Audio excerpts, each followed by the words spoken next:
जय विष्णु भगवान। निर्जला एकादशी के दिन बिना अन्न और जल के व्रत रखें और दिन भर हरि का स्मरण करें, विधि विधान से भगवान विष्णु की पूजा करें और निर्जला एकादशी व्रत की कथा सुनें। इस व्रत को करने से आपके सभी पाप मिट जाएंगे और स्वर्ग की प्राप्ति होगी।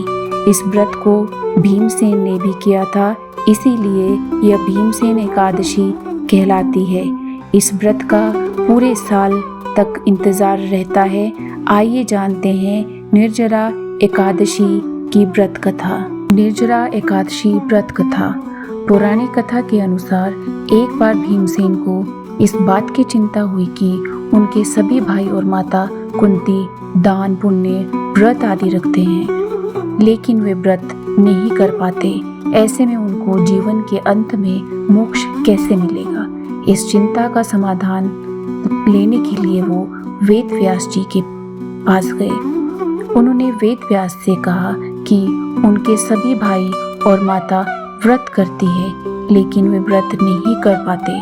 व्रत रखने में सबसे बड़ी समस्या यह है कि वे बिना भोजन के नहीं रह सकते।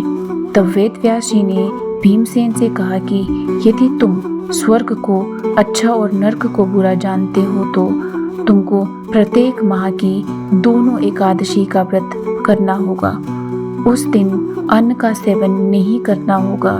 इस पर भीमसेन ने कहा कि मैं भूख बर्दाश्त नहीं कर पा सकता।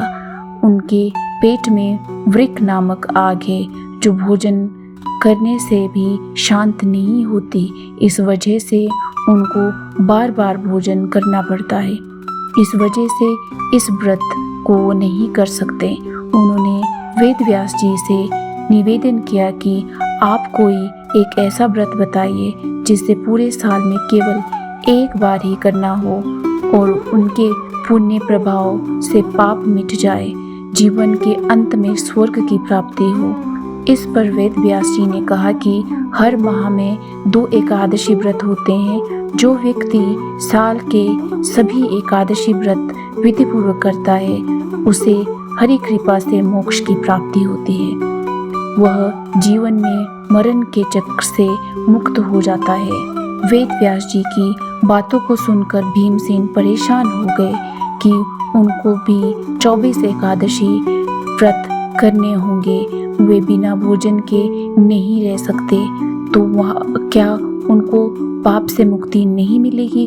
उन्होंने वेद व्यास जी से पूछा कि वे मोक्ष कैसे प्राप्त कर सकते हैं। वे सभी एकादशी व्रत करने में सक्षम नहीं है। आप कोई एक ऐसा व्रत बताएं जो साल में एक बार हो और उसे मोक्ष मिल जाए। तब वेद व्यास जी ने कहा कि साल में केवल एक व्रत है जो ज्येष्ठ शुक्ल एकादशी तिथि को पड़ता है, जिसे निर्जला एकादशी कहते हैं। इस व्रत में जल और अन्न का त्याग कर देते हैं। यदि व्रत के समय कोई गलती से भी जल ग्रहण करता है तो उसका व्रत टूट जाता है। इस एकादशी व्रत में सूर्योदय से लेकर द्वादशी के सूर्योदय तक उपवास रखना होता है। द्वादशी को दान पुण्य करने के बाद व्रत का पारण करना होता है। जो व्यक्ति यह व्रत करने में सफल होता है उसे साल के सभी एकादशी व्रत का पुण्य प्राप्त होता है। उसके पाप मिट जाते हैं और मोक्ष की प्राप्ति होती है। व्यास जी की बातें सुनकर भीम खुश हो गए। उन्होंने उनके सुझाव के अनुसार ही निर्जला एकादशी का व्रत रखा और भगवान विष्णु की पूजा की। द्वादशी को दान पुण्य करके पारण किया। इस व्रत पुण्य से उनके सभी पाप खत्म हो गए और अंत में उनको स्वर्ग की प्राप्ति हो गई। यह थी निर्जला एकादशी व्रत कथा। आपको पसंद आई हो तो चैनल को ज़रूर सब्सक्राइब करें। धन्यवाद।